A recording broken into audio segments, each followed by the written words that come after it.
Welcome to Ascend of Tales Audiobooks. Before we begin, make sure to subscribe and hit the notification bell to never miss a classic mystery audiobook. Tonight, we bring you the Tuesday Night Club, the very first story featuring the brilliant and unassuming detective Miss Marple. Originally published in 1927 in the Royal Magazine, this short story introduced readers to the elderly sleuth whose sharp mind and keen understanding of human nature make her one of the greatest detectives in literature. Disclaimer: this audiobook is based on the public domain work by Agatha Christie. It is presented for educational and entertainment purposes, celebrating the timeless brilliance of Miss Marple's detective skills. Now prepare yourself for a tale of mystery, wit, and the first ever case of Miss Marple. Unsolved mysteries. Raymond West blew out a cloud of smoke and repeated the words with a kind of deliberate, self-conscious pleasure. Unsolved mysteries. He looked round him with satisfaction. The room was an old one with broad black beams across the ceiling, and it was furnished with good old furniture that belonged to it. Hence Raymond West's approving glance. By profession he was a writer, and he liked the atmosphere to be flawless. His Aunt Jane's house always pleased him as the right setting for her personality. He looked across the hearth to where she sat erect in the big grandfather chair. Miss Marple wore a black brocade dress, very much pinched in round the waist. Mechlin lace was arranged in a cascade down the front of the bodice. She had on black lace mittens, and a black lace cap surmounted the piled-up masses of her snowy hair. She was knitting, something white and soft and fleecy. Her faded blue eyes, benignant and kindly, surveyed her nephew and her nephew's guests with gentle pleasure. They rested first on Raymond himself, self-consciously debonair, then on Joyce Lempriere, the artist, with her close-cropped black head and queer hazel-green eyes, then on that well-groomed man of the world, Sir Henry Clithering. There were two other people in the room, Doctor. Pender, the elderly clergyman of the parish, and Mr. Petherick, the solicitor, a dried-up little man with eyeglasses which he looked over and not through. Miss Marple gave a brief moment of attention to all these people and returned to her knitting with a gentle smile upon her lips. Mr. Petherick gave the dry little cough with which he usually prefaced his remarks. "What is that you say, Raymond? Unsolved mysteries? Huh, and what about them?" "Nothing about them," said Joyce Lempriere. "Raymond just likes the sound of the words and of himself saying them." Raymond West threw her a glance of reproach at which she threw back her head and laughed. "He is a humbug, isn't he, Miss Marple?" she demanded. "You know that, I am sure." Miss Marple smiled gently at her but made no reply. "Life itself is an unsolved mystery," said the clergyman gravely. Raymond sat up in his chair and flung away his cigarette with an impulsive gesture. "That's not what I mean. I was not talking philosophy," he said. "I was thinking of actual, bare, prosaic facts, things that have happened and that no one has ever explained." "I know just the sort of thing you mean, dear," said Miss Marple. "For instance, Mrs. Carruthers had a very strange experience yesterday morning. She bought 2 gills of picked shrimps at Elliott's. She called at 2 other shops, and when she got home she found she had not got the shrimps with her. She went back to the 2 shops she had visited, but these shrimps had completely disappeared.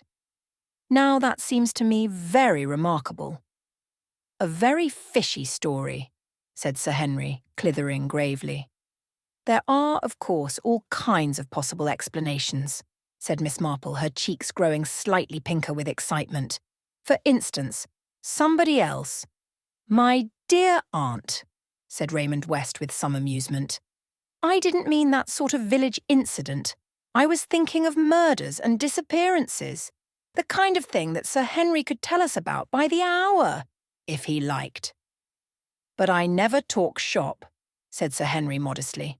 "No, I never talk shop." Sir Henry Clithering had been until lately Commissioner of Scotland Yard. "I suppose there are a lot of murders and things that never are solved by the police," said Joyce Lempriere. That is an admitted fact, I believe, said Mr. Petherick. I wonder, said Raymond West, what class of brain really succeeds best in unravelling a mystery. One always feels that the average police detective must be hampered by lack of imagination. That is the layman's point of view, said Sir Henry dryly. You really want a committee, said Joyce, smiling. For psychology and imagination, go to the writer. She made an ironical bow to Raymond, but he remained serious. The art of writing gives one an insight into human nature, he said gravely. One sees perhaps motives that the ordinary person would pass by. I know, dear, said Miss Marple, that your books are very clever. But do you think that people are really so unpleasant as you make them out to be? My dear aunt, said Raymond gently, keep your beliefs. Heaven forbid that I should in any way shatter them. I mean, said Miss Marple, puckering her brow a little as she counted the stitches in her knitting, that so many people seem to me not to be either bad or good, but simply, you know, very silly. Mr. Petherick gave his dry little cough again. Don't you think, Raymond, he said, that you attach too much weight to imagination? Imagination is a very dangerous thing, as we lawyers know only too well. To be able to sift evidence impartially, to take the facts and look at them as facts, that seems to me the only logical method of arriving at the truth. I may add that in my experience, it is the only one that succeeds. Bah! Cried Joyce, flinging back her black head indignantly. I bet I could beat you all at this game. I am not only a woman, and say what you like, women have an intuition that is denied to men. I am an artist as well. I see things that you don't. And then, too, as an artist, I have knocked about among all sorts and conditions of people. I know life as darling Miss Marple here cannot possibly know it. I don't know about that, dear, said Miss Marple. Very painful and distressing things happen in villages sometimes. May I speak? Said Dr. Pender, smiling. It is the fashion nowadays to decry the clergy, I know, but we hear things, we know a side of human character which is a sealed book to the outside world. Well, said Joyce, it seems to me we are a pretty representative gathering. How would it be if we formed a club? What is today? Tuesday. We will call it the Tuesday Night Club. It is to meet every week, and each member in turn has to propound a problem. Some mystery of which they have personal knowledge, and to which, of course, they know the answer. Let me see, how many are we? 1, 2, 3, 4, 5. We ought really to be 6. You have forgotten me, dear, said Miss Marple, smiling brightly. Joyce was slightly taken aback, but she concealed the fact quickly. That would be lovely, Miss Marple, she said. I didn't think you would care to play. I think it would be very interesting, said Miss Marple, especially with so many clever gentlemen present. I am afraid I am not clever myself, but living all these years in St. Mary Mead does give one an insight into human nature. I am sure your cooperation will be very valuable, said Sir Henry courteously. Who is going to start? Said Joyce. I think there is no doubt as to that, said Dr. Pender, when we have the great good fortune to have such a distinguished man as Sir Henry staying with us. He left his sentence unfinished, making a courtly bow in the direction of Sir Henry. The latter was silent for a minute or two. At last he sighed and recrossed his legs and began. It is a little difficult for me to select just the kind of thing you want, but I think, as it happens, I know of an instance which fits these conditions very aptly. You may have seen some mention of the case in the papers of a year ago. It was laid aside at the time as an unsolved mystery. But, as it happens, the solution came into my hands not very many days ago. The facts are very simple. 3 people sat down to a supper consisting, amongst other things, of tinned lobster. Later in the night, all 3 were taken ill, and a doctor was hastily summoned. 2 of the people recovered. The third one died. "Ah," said Raymond approvingly. "As I say, the facts as such were very simple. Death was considered to be due to ptomaine poisoning. A certificate was given to that effect, and the victim was duly buried. But things did not rest at that." Miss Marple nodded her head. "There was talk, I suppose," she said. "There usually is. And now I must describe the actors in this little drama. I will call the husband and wife Mr. and Mrs. Jones, and the wife's companion Miss Clark. Mr. Jones was a traveller for a firm of manufacturing chemists. He was a good-looking man in a kind of coarse, florid way, aged about 50. His wife was a rather commonplace woman, of about 45. The companion, Miss Clark, was a woman of 60, a stout, cheery woman with a beaming, rubicund face. None of them, you might say, very interesting. Now the beginning of the troubles arose in a very curious way. Mr. Jones had been staying the previous night at a small commercial hotel in Birmingham. It happened that the blotting paper in the blotting book had been put in fresh that day, and the chambermaid, having apparently nothing better to do, amused herself by studying the blotter in the mirror just after Mr. Jones had been writing a letter there. A few days later there was a report in the papers of the death of Mrs. Jones, as the result of eating tinned lobster, and the chambermaid then imparted to her fellow servants the words that she had deciphered on the blotting pad. They were as follows: "Entirely dependent on my wife. When she is dead, I will. Hundreds and thousands." You may remember that there had recently been a case of a wife being poisoned by her husband. It needed very little to fire the imagination of these maids. Mr. Jones had planned to do away with his wife and inherit hundreds of thousands of pounds. As it happened, one of the maids had relations living in the small market town where the Joneses resided. She wrote to them, and they in return wrote to her. Mr. Jones, it seemed, had been very attentive to the local doctor's daughter, a good-looking young woman of 33. Scandal began to hum. The Home Secretary was petitioned. Numerous anonymous letters poured into Scotland Yard, all accusing Mr. Jones of having murdered his wife. Now I may say that not for one moment did we think there was anything in it except idle village talk and gossip. Nevertheless, to quiet public opinion, an exhumation order was granted. It was one of these cases of popular superstition based on nothing solid whatever, which proved to be so surprisingly justified. As a result of the autopsy, sufficient arsenic was found to make it quite clear that the deceased lady had died of arsenical poisoning. It was for Scotland Yard working with the local authorities to prove how that arsenic had been administered, and by whom. "Ah," said Joyce, "I like this. This is the real stuff." Suspicion naturally fell on the husband. He benefited by his wife's death. Not to the extent of the hundreds of thousands romantically imagined by the hotel chambermaid, but to the very solid amount of £8,000. He had no money of his own apart from what he earned, and he was a man of somewhat extravagant habits with a partiality for the society of women. We investigated as delicately as possible the rumour of his attachment to the doctor's daughter, but while it seemed clear that there had been a strong friendship between them at one time, there had been a most abrupt break 2 months previously, and they did not appear to have seen each other since. The doctor himself, an elderly man of a straightforward and unsuspicious type, was dumbfounded at the result of the autopsy. He had been called in about midnight to find all 3 people suffering. He had realised immediately the serious condition of Mrs. Jones and had sent back to his dispensary for some opium pills, to allay the pain.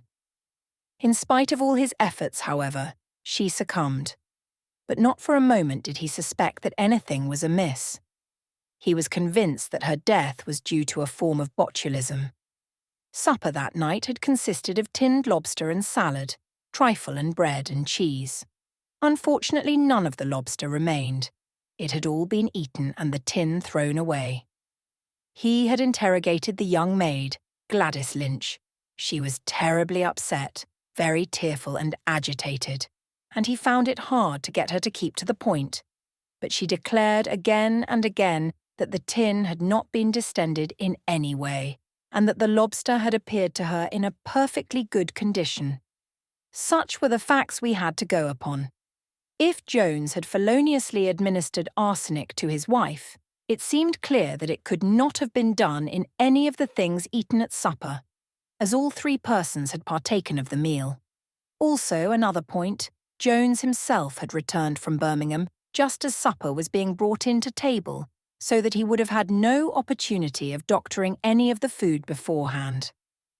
"What about the companion?" asked Joyce. "The stout woman with the good-humoured face?" Sir Henry nodded. "We did not neglect Miss Clark, I can assure you, but it seemed doubtful what motive she could have had for the crime. Mrs. Jones left her no legacy of any kind, and the net result of her employer's death was that she had to seek for another situation."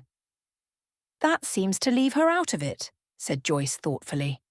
"Now, one of my inspectors soon discovered a significant fact," went on Sir Henry. "After supper on that evening, Mr. Jones had gone down to the kitchen and had demanded a bowl of cornflour for his wife, who had complained of not feeling well. He had waited in the kitchen until Gladys Lynch prepared it, and then carried it up to his wife's room himself. That, I admit, seemed to clinch the case." The lawyer nodded. "Motive," he said, ticking the points off on his fingers. "Opportunity. As a traveller for a firm of druggists, easy access to the poison." "And a man of weak moral fibre," said the clergyman. Raymond West was staring at Sir Henry. "There is a catch in this somewhere," he said. "Why did you not arrest him?" Sir Henry smiled rather wryly. "That is the unfortunate part of the case. So far, all had gone swimmingly, but now we come to the snags. Jones was not arrested because on interrogating Miss Clark, she told us that the whole of the bowl of cornflour was drunk not by Mrs. Jones, but by her. Yes, it seems that she went to Mrs. Jones's room as was her custom. Mrs. Jones was sitting up in bed and the bowl of cornflour was beside her. 'I am not feeling a bit well, Milly,' she said. 'Serves me right, I suppose, for touching lobster at night. I asked Albert to get me a bowl of cornflour, but now that I have got it, I don't seem to fancy it.' 'A pity,' commented Miss Clark. 'It is nicely made too. No lumps. Gladys is really quite a nice cook. Very few girls nowadays seem to be able to make a bowl of cornflour nicely. I declare I quite fancy it myself. I am that hungry.' 'I should think you were with your foolish ways,' said Mrs. Jones. 'I must explain,' broke off Sir Henry, 'that Miss Clark, alarmed at her increasing stoutness, was doing a course of what is popularly known as banting.' 'It is not good for you, Milly. It really isn't,' urged Mrs. Jones. 'If the Lord made you stout, he meant you to be stout. You drink up that bowl of cornflour. It will do you all the good in the world.' And straight away Miss Clark set to and did, in actual fact, finish the bowl. So, you see, that knocked our case against the husband to pieces." Asked for an explanation of the words on the blotting book, Jones gave one readily enough. The letter, he explained, was in answer to one written from his brother in Australia who had applied to him for money. He had written, pointing out that he was entirely dependent on his wife. When his wife was dead, he would have control of money and would assist his brother if possible. He regretted his inability to help, but pointed out that there were hundreds and thousands of people in the world in the same unfortunate plight. "And so the case fell to pieces?" said Dr. Pender. "And so the case fell to pieces," said Sir Henry gravely. "We could not take the risk of arresting Jones with nothing to go upon." There was a silence, and then Joyce said, "And that is all, is it?" "That is the case as it has stood for the last year. The true solution is now in the hands of Scotland Yard, and in 2 or 3 days' time you will probably read of it in the newspapers." "The true solution," said Joyce thoughtfully. "I wonder. Let's all think for 5 minutes and then speak." Raymond West nodded and noted the time on his watch. When the 5 minutes were up, he looked over at Dr. Pender. "Will you speak first?" he said. The old man shook his head. "I confess," he said, "that I am utterly baffled. I can but think that the husband in some way must be the guilty party. But how he did it I cannot imagine. I can only suggest that he must have given her the poison in some way that has not yet been discovered. Although how in that case it should have come to light after all this time I cannot imagine. Joyce?" "The companion," said Joyce decidedly. "The companion every time. How do we know what motive she may have had? Just because she was old and stout and ugly, it doesn't follow that she wasn't in love with Jones herself. She may have hated the wife for some other reason. Think of being a companion, always having to be pleasant and agree and stifle yourself and bottle yourself up. One day she couldn't bear it any longer, and then she killed her. She probably put the arsenic in the bowl of cornflour, and all that story about eating it herself is a lie." "Mr. Petherick," the lawyer joined the tips of his fingers together professionally, "I should hardly like to say. On the facts, I should hardly like to say." "But you have got to, Mr. Petherick," said Joyce. "You can't reserve judgment and say, 'without prejudice,' and be legal. You have got to play the game." "On the facts," said Mr. Petherick, "there seems nothing to be said. It is my private opinion, having seen, alas, too many cases of this kind, that the husband was guilty. The only explanation that will cover the facts seems to be that Miss Clark, for some reason or other, deliberately sheltered him. There may have been some financial arrangement made between them. He might realize that he would be suspected, and she, seeing only a future of poverty before her, may have agreed to tell the story of drinking the cornflour in return for a substantial sum to be paid to her privately. If that was the case, it was, of course, most irregular. Most irregular indeed." "I disagree with you all," said Raymond. "You have forgotten the one important factor in the case, the doctor's daughter. I will give you my reading of the case. The tinned lobster was bad. It accounted for the poisoning symptoms. The doctor was sent for. He finds Mrs. Jones, who has eaten more lobster than the others, in great pain, and he sends, as you told us, for some opium pills. He does not go himself, he sends. Who will give the messenger the opium pills? Clearly his daughter. Very likely she dispenses his medicines for him. She is in love with Jones, and at this moment all the worst instincts in her nature rise, and she realizes that the means to procure his freedom are in her hands. The pills she sends contain pure white arsenic. That is my solution." "And now, Sir Henry, tell us," said Joyce eagerly. "One moment," said Sir Henry. "Miss Marple has not yet spoken."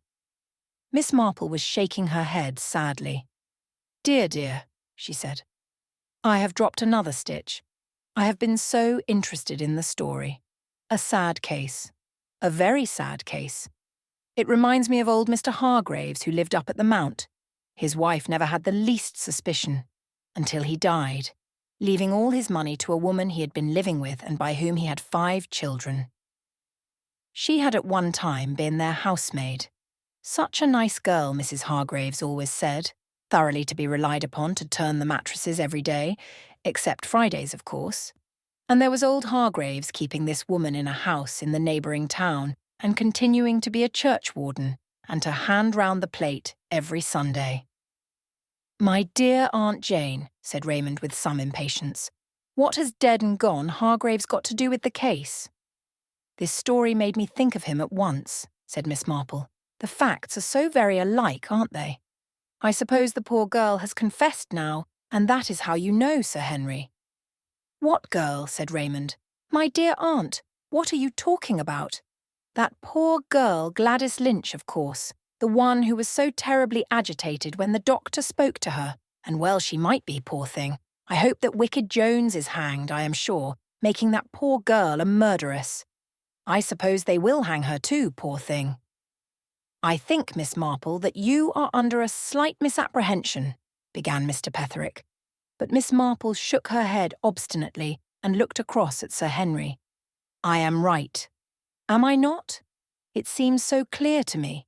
The hundreds and thousands, and the trifle. I mean, one cannot miss it. What about the trifle and the hundreds and thousands? Cried Raymond. His aunt turned to him. Cooks nearly always put hundreds and thousands on trifle, dear, she said. Those little pink and white sugar things. Of course, when I heard that they had trifle for supper and that the husband had been writing to someone about hundreds and thousands, I naturally connected the two things together. That is where the arsenic was, in the hundreds and thousands. He left it with the girl and told her to put it on the trifle. But that is impossible, said Joyce quickly. They all ate the trifle.